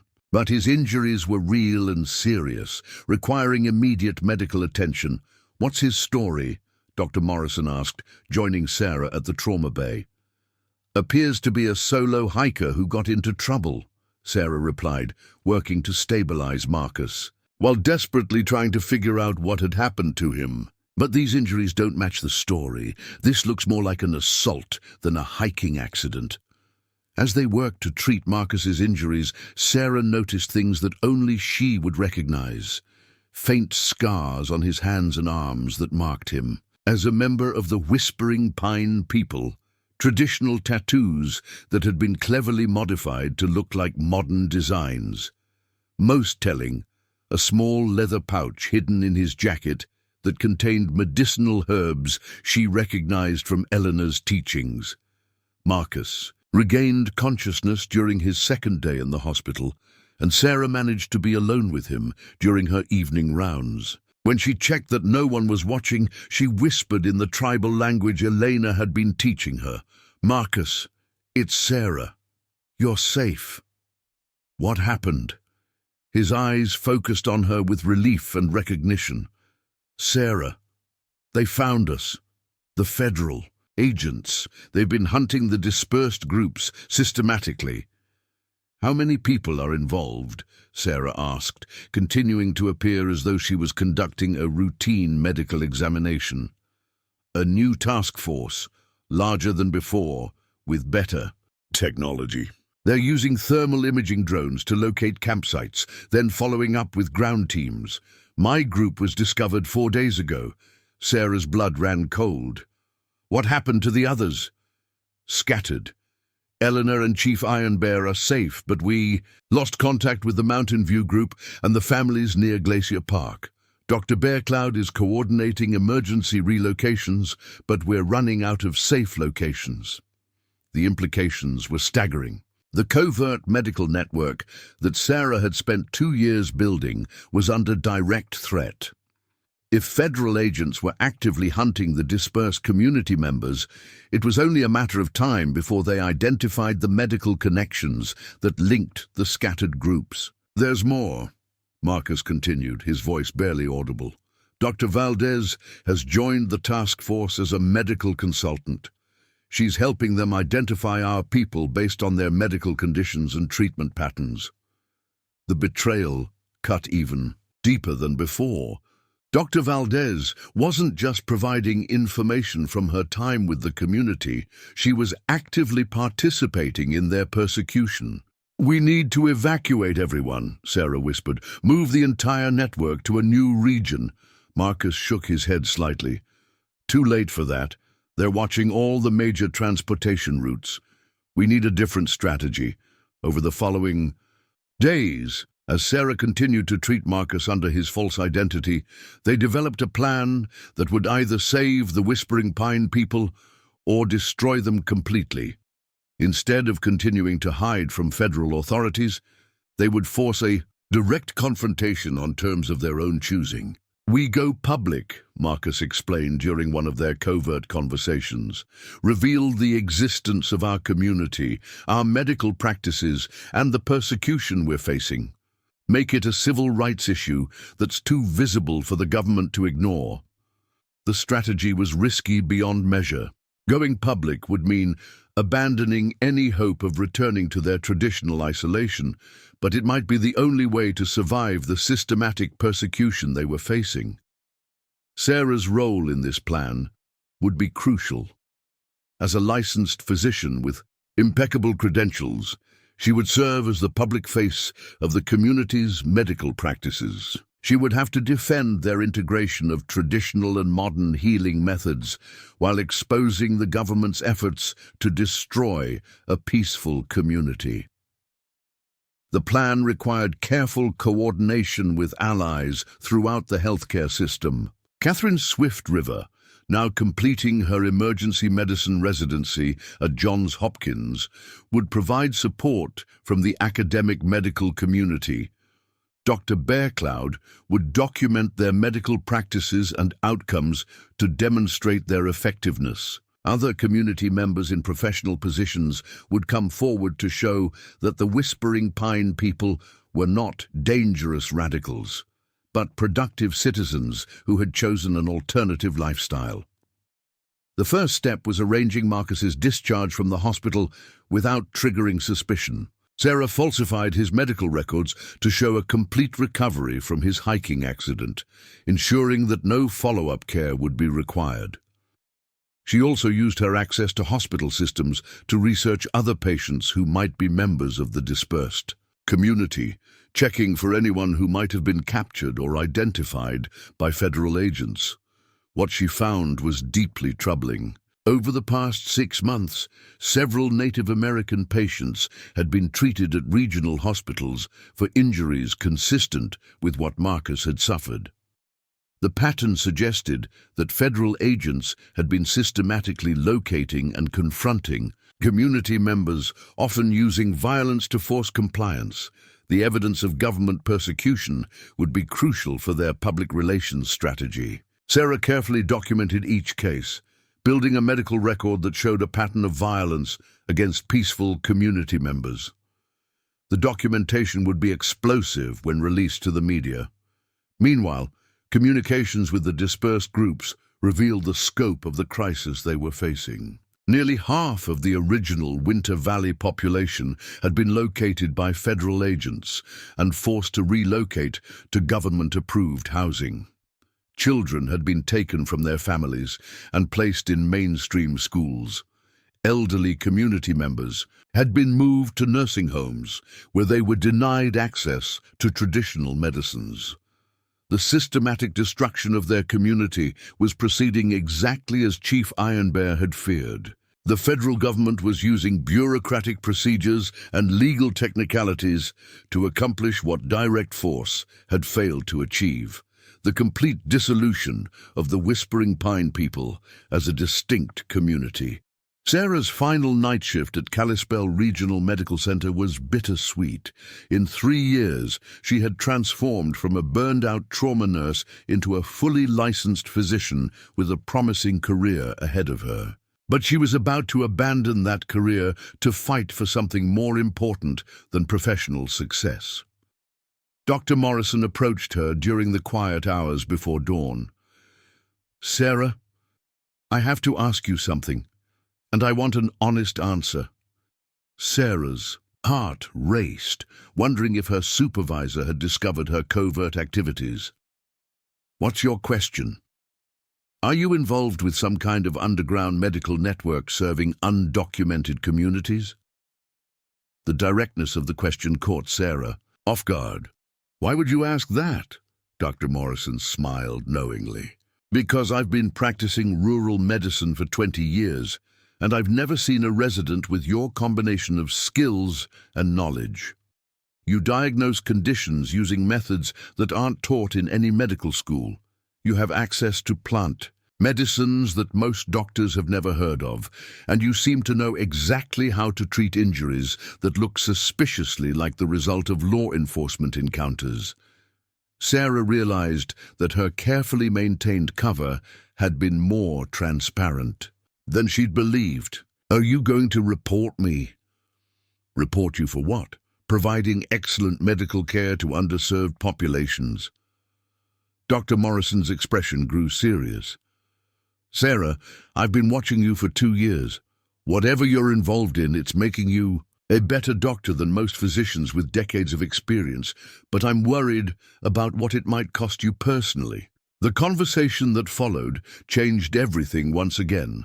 Dr. Morrison revealed that she had been quietly supporting undocumented communities and marginalized populations throughout her career, often bending rules and regulations to provide care that mainstream medicine couldn't or wouldn't offer.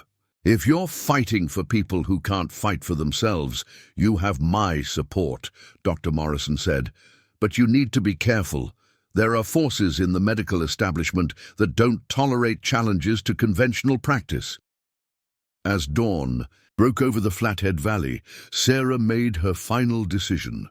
She would complete her residency as planned, establishing her credentials beyond any possible challenge. Then she would step forward as the public advocate for the Whispering Pine people, using her medical expertise to defend their right to exist as they chose. The secure satellite phone in her apartment rang as she was preparing for sleep after her last shift. Elena's voice was urgent and clear. "Sarah, it's time. Chief Iron Bear has called for the great revelation. We're going public tomorrow, and we need you to lead the medical defense." "I'm ready," Sarah replied, and for the first time in months, she felt completely certain about her path forward. The journey that had started with saving a dying warrior from a snowbank was about to culminate in a battle for the survival of an entire way of life. Sarah Keepsfire, MD, was ready to fight for her chosen family with every skill and resource she had acquired. The press conference that would change everything took place on a crisp October morning at the University of Montana Law School. Sarah stood at a podium flanked by civil rights attorneys, medical experts, and representatives from various Native American advocacy organizations. Behind her, a large screen displayed photographs that documented 3 years of systematic persecution, thermal drone surveillance images, pictures of destroyed campsites, medical records showing patterns of injuries consistent with forced relocations.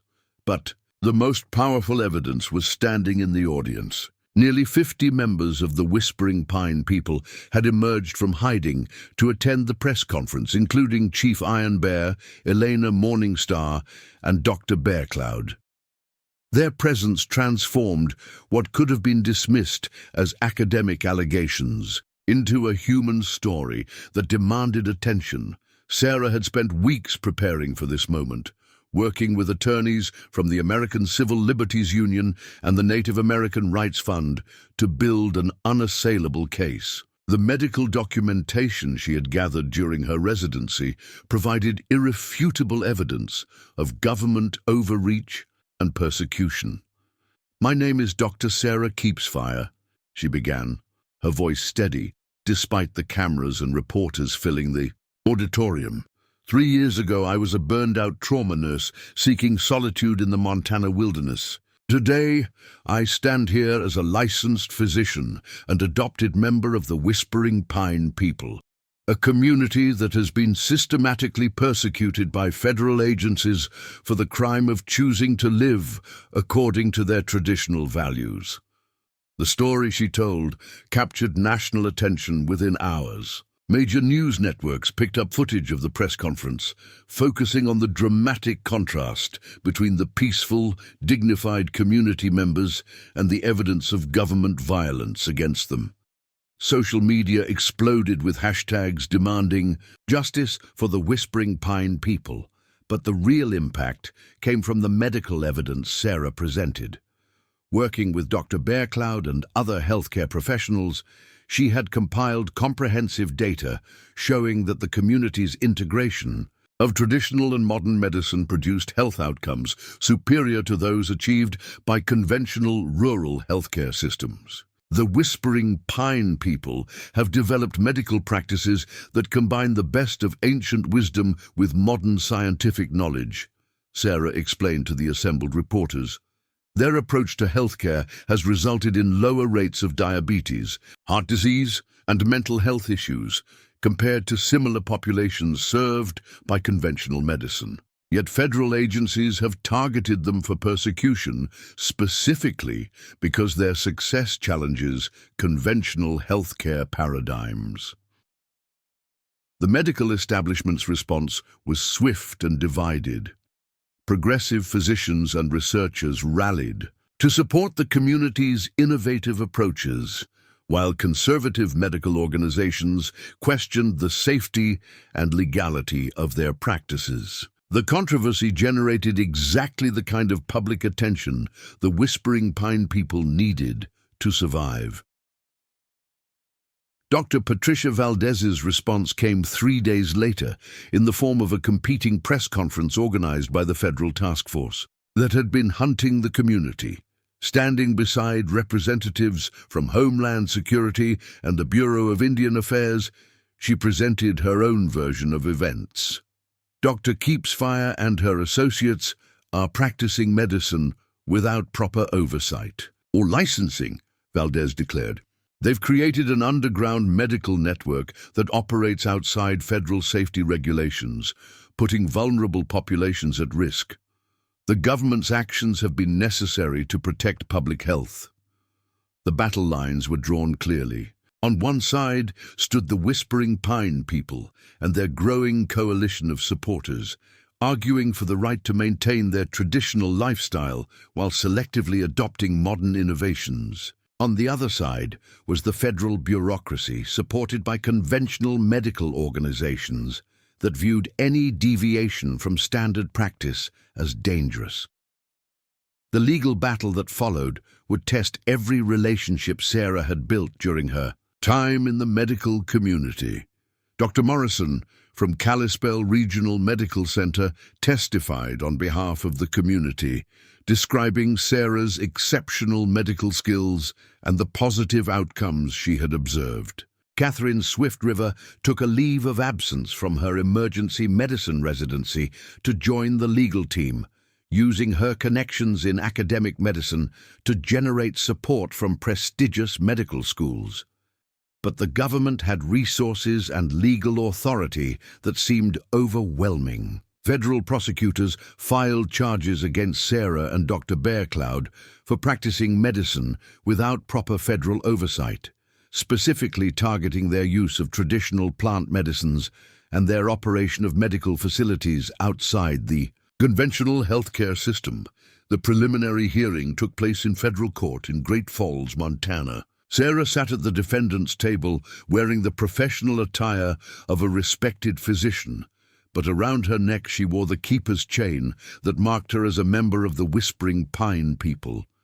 The symbolism was deliberate. She represented the bridge between two worlds that the government was trying to keep separate. The prosecution's case focused on technical violations of medical regulations. They argued that the community's medical practices, however well-intentioned, operated outside the legal framework designed to protect public safety. Dr. Valdez testified as their star witness, describing traditional healing methods as primitive and potentially dangerous. Dr. Keepsfire may be well trained in conventional medicine, Valdez testified, but she has allowed herself to be influenced by unscientific traditional practices that have no place in modern healthcare. The integration of plant medicines and spiritual healing with medical treatment creates dangerous ambiguity about proper dosages, contraindications, and treatment protocols. Sarah's attorney, Maria Santos from the ACLU, cross-examined Valdez with surgical precision. Dr. Valdez, during your time with the Whispering Pine community, did you observe any adverse medical outcomes resulting from their integrated approach to healthcare? Valdez hesitated. Not directly, but the potential for harm. Yes or no, Dr. Valdez? Did you observe any patients who were harmed by the community's medical practices? No, but did you in fact observe superior health outcomes in the Whispering Pine population compared to similar demographics served by conventional rural healthcare? The methodology wasn't scientifically rigorous. Dr. Valdez, please answer the question.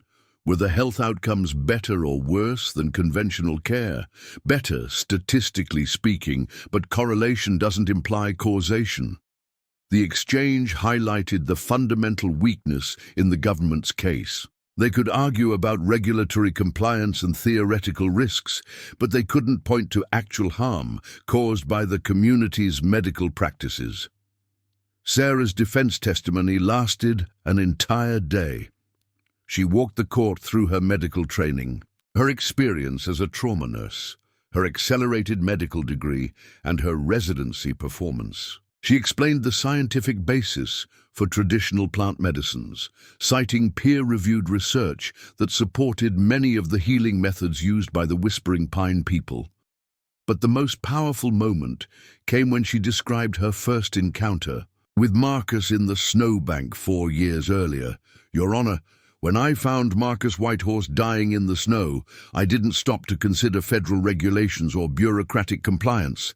I used every skill and technique available to save his life. That decision led me to discover a community that had successfully integrated traditional wisdom with modern medicine in ways that improved the health and well-being of their people. The government is prosecuting me for continuing to make the same choice, to use every available tool to heal and protect life." The courtroom was packed with supporters, including many of Sarah's former colleagues from the medical community. Dr. Morrison had flown in from Kalispell to attend the hearing, along with several other physicians who had worked with Sarah during her residency. Their presence sent a clear message that Sarah had the support of respected medical professionals, but the real turning point came when Chief Ironbear was called to testify. The elderly leader took the witness stand wearing traditional regalia, including the magnificent headdress Sarah remembered from her first night with the community. His dignity and wisdom were immediately apparent to everyone in the courtroom. "Chief Ironbear," Maria Santos began, "can you explain to the court the medical philosophy of the Whispering Pine people? Our ancestors understood that healing involves more than treating symptoms," Chief Ironbear replied, his voice carrying the authority of someone who had spent decades leading his people. "True healing addresses the spiritual and emotional causes of illness, while also treating the physical manifestations. We have always believed that the best medicine combines all sources of knowledge and wisdom." Has this philosophy proven effective for your people? Our community has lower rates of suicide, addiction, and chronic disease than any comparable population in Montana. Our children grow up healthy and connected to their cultural identity. Our elders live longer and with greater dignity than those forced into mainstream care facilities. These are not theoretical benefits. They are the lived reality of our people. The prosecution tried to discredit Chief Ironbear's testimony by questioning his lack of medical training, but the attempt backfired. The chief's responses demonstrated a sophisticated understanding of health and wellness that went beyond narrow medical specialization. "Do you believe traditional healing methods are superior to modern medicine?" the prosecutor asked. "I believe they are complementary," Chief Ironbear replied. "When my warrior Marcus was dying in the snow, traditional healing alone would not have saved him.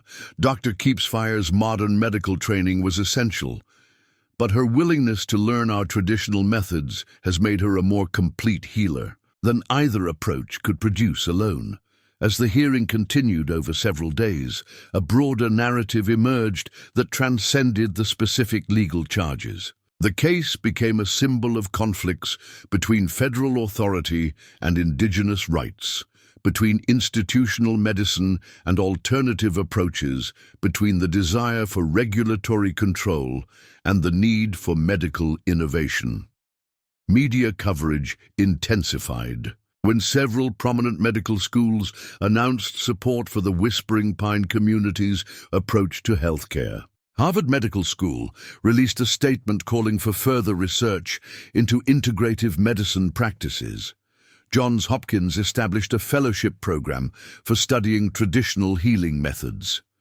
The Mayo Clinic announced plans to collaborate with indigenous communities on developing new approaches to rural healthcare. The government's position became increasingly untenable as public opinion shifted decisively in favor of the Whispering Pine people. Protests supporting the community took place in cities across the country, organized by coalitions of Native American rights groups, medical professionals, and civil liberties advocates. The breakthrough came when Dr. Anthony Richardson, the Surgeon General of the United States, issued a surprise statement calling for a review of federal policies regarding traditional medicine practices. His intervention signaled that the Biden administration was reconsidering its approach to the case. The integration of traditional and modern healing methods represents an important frontier in medical research, Dr. Richardson announced. Rather than prosecuting innovative healthcare providers, we should be studying their methods and outcomes to improve care for all Americans. The political pressure became overwhelming when Senator John Tester of Montana introduced legislation that would provide federal protection for indigenous communities practicing traditional medicine in conjunction with modern healthcare. The bill gained bipartisan support, making continued prosecution politically impossible. On a snowy December morning, exactly 1 year after the press conference that had started everything, federal prosecutors announced they were dropping all charges against Sarah and Dr. Bearcloud. The decision came with an agreement to establish a federal commission studying integrative medicine practices, with Sarah serving as a key consultant. But the real victory came later that same day, when Chief Iron Bear announced that the Whispering Pine people would be returning to Winter Valley. The federal government had agreed to recognize their right to maintain their traditional lifestyle while operating their innovative medical practices. As Sarah stood in the courtroom surrounded by her chosen family, she reflected on the journey that had brought them to this moment. 4 years earlier, she had saved a dying warrior from a snowbank out of simple compassion. That single act had led her into a community, a new identity, and ultimately a fight for the survival of an entire way of life. The keeper's chain around her neck felt different now, not just a symbol of belonging, but a reminder of the responsibilities that came with bridging different worlds. She was no longer just Sarah Mitchell, the burned-out trauma nurse seeking solitude. She was Dr. Sarah Keepsfire, healer, advocate, and guardian of traditions that would now have a chance to survive and flourish. The battle was over, but Sarah knew that the real work was just beginning. Building a healthcare system that honored both ancient wisdom and modern science would require years of careful development. But for the first time since finding Marcus in the snow, she felt confident that they would succeed. 5 years later, Sarah stood at the edge of the rebuilt Winter Valley Clinic, watching the sunrise paint the surrounding peaks in shades of gold and pink. The scene was both familiar and transformed. The hidden canyon that had once housed a secret community was now home to the Whispering Pine Integrative Medical Center, a pioneering healthcare facility that drew patients and researchers from around the world. The morning brought a delegation from the World Health Organization, arriving to study the center's revolutionary approach to combining traditional and modern medicine. Sarah had been chosen to lead the tour, her reputation as both a skilled physician and cultural bridge builder having grown far beyond the Montana mountains where her journey began. Dr. Keepsfire called Dr. James Holloway, the WHO delegation leader, as she approached the clinic entrance. "We're eager to see how your integrated model actually functions in practice."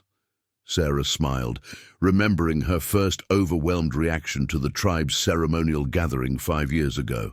Now she moved confidently between worlds, equally comfortable explaining molecular biology to research scientists and discussing plant-spirit medicine with traditional healers.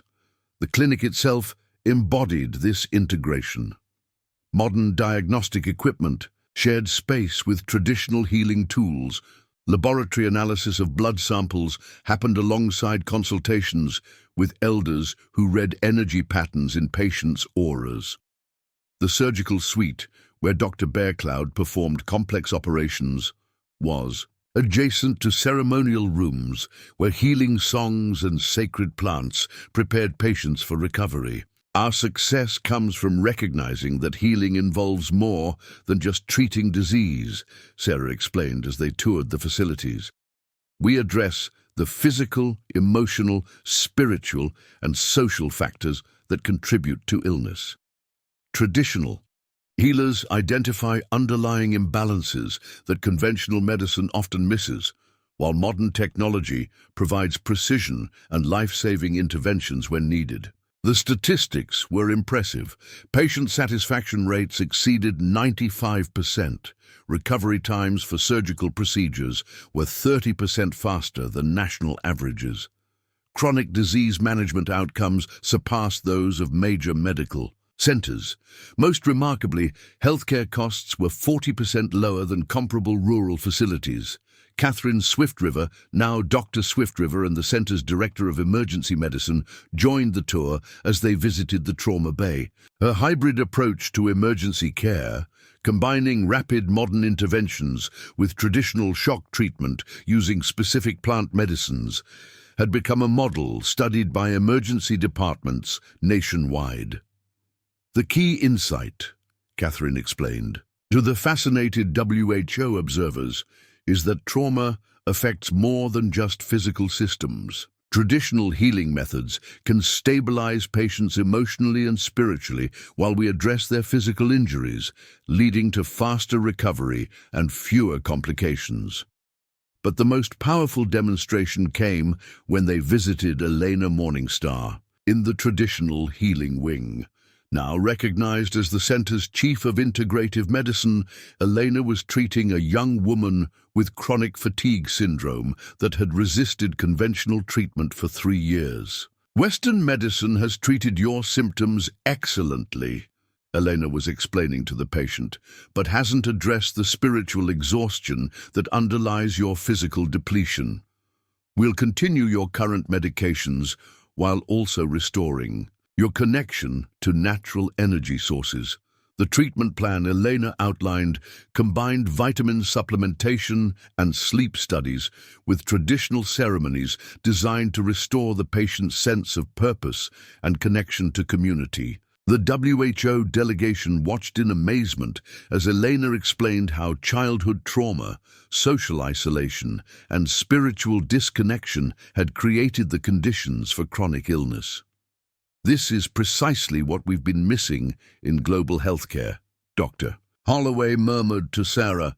"We treat bodies as if they exist in isolation from minds, spirits, and communities." The tour concluded at the research wing, where teams of scientists from major universities worked alongside traditional knowledge keepers to study the mechanisms behind traditional healing methods. Dr. Bearcloud led this effort, having earned a PhD in medical anthropology while maintaining his role as the community's primary surgeon. "We're not trying to validate traditional medicine by reducing it to Western scientific terms," he explained to the delegation. "Instead, we're expanding Western science to encompass wisdom traditions that have proven effective for thousands of years." Current research projects included studying the immune system effects of ceremonial healing practices, analyzing the active compounds in traditional plant medicines, and developing new diagnostic tools based on traditional healers' ability to sense energy patterns in patients. The Federal Commission studying integrative medicine had adopted many of the center's innovations as pilot programs for rural healthcare throughout the country. Sarah served as the Commission's chief medical advisor, traveling frequently to help establish similar programs in other indigenous communities and medically underserved areas. But her most meaningful work remained here in Winter Valley, where she continued to serve as a bridge between worlds that had once seemed incompatible. Marcus found her that evening at their favorite spot overlooking the valley. Their relationship had evolved from warrior and healer to partners in both love and purpose. He now served as the center's director of community relations, helping other indigenous communities develop their own integrative healthcare programs. How did the WHO visit go? He asked, settling beside her on the wooden bench they'd built together. They want to recommend our model for implementation in rural healthcare systems worldwide, Sarah replied. They're particularly interested in how we've managed to maintain traditional practices while meeting modern safety standards. Marcus smiled. 5 years ago, we were hiding from federal agents. Now, federal agencies are asking us to teach other communities our methods. The transformation had been remarkable, but not without challenges. The center still faced skepticism from conservative medical organizations and continued scrutiny from regulatory agencies. Some traditional healers worried that too much scientific study would diminish the spiritual power of their practices. Some conventional physicians remained convinced that any deviation from standard protocols was dangerous. But the results spoke for themselves. The Whispering Pine Integrative Medical Center had become a beacon of innovation in healthcare, proving that traditional wisdom and modern science could enhance rather than replace each other. Chief Ironbear, now in his 80s but still sharp and active, approached as they sat together. His presence remained commanding, though he had begun training younger leaders to eventually take over his responsibilities.